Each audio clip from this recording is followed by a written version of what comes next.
Shalom,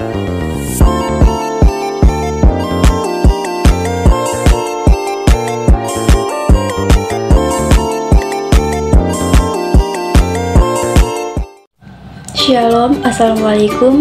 Perkenalkan, nama saya Asmita Anggriani Nabi, NIM 2314201091, kelas A3 semester 1.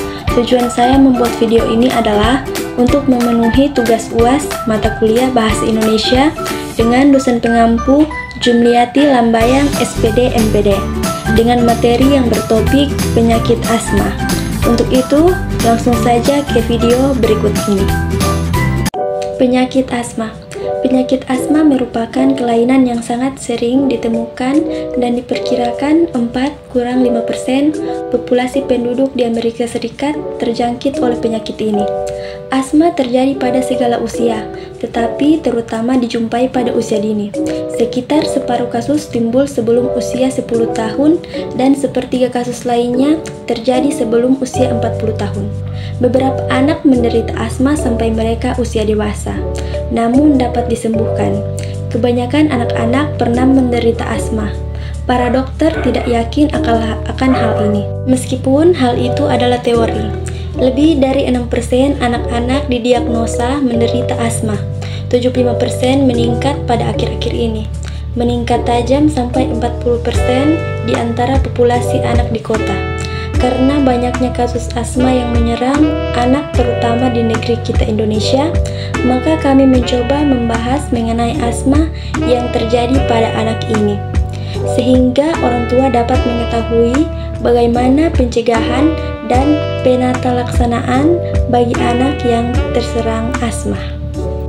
Asma adalah penyakit jalan nafas obstruktif intermiten reversible di mana trakea dan bronkus berespon secara hiperaktif terhadap stimulasi tertentu. Dari semua pendapat tersebut, dapat diketahui bahwa asma adalah suatu penyakit gangguan jalan nafas obstruktif intermiten yang bersifat reversible, ditandai dengan adanya periode bronkus spasme, peningkatan respon trakea dan bronkus terhadap berbagai rangsangan yang menyebabkan penyempitan jalan nafas. Prinsip umum dalam pengobatan pada asma. Yang pertama, menghilangkan obstruksi jalan nafas. Yang kedua, mengenal dan menghindari faktor yang dapat menimbulkan serangan asma.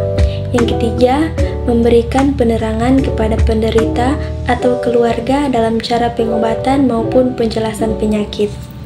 Jadi kesimpulannya, penyakit asma dikenal karena adanya gejala sesak nafas dan batuk yang disebabkan oleh penyempitan saluran nafas. Asma juga disebut penyakit paru-paru kronis yang menyebabkan penderita sulit bernafas. Hal ini disebabkan karena pengencangan dari otot sekitar saluran pernafasan, peradangan, rasa nyeri, pembengkakan, dan iritasi pada saluran nafas di paru-paru. Hal lain juga disebutkan bahwa asma adalah penyakit yang disebabkan oleh peningkatan respon dari trakea dan bronkus terhadap bermacam-macam stimuli yang ditandai dengan penyempitan bronkus atau bronkiolus dan sekresi yang berlebihan dari kelenjar mukosa bronkus. Terima kasih. Halo, jika ada teman-teman yang ingin masuk ke perguruan tinggi, khususnya di Fakultas Keperawatan, teman-teman bisa bergabung bersama kami di Universitas Pembangunan Indonesia Manado.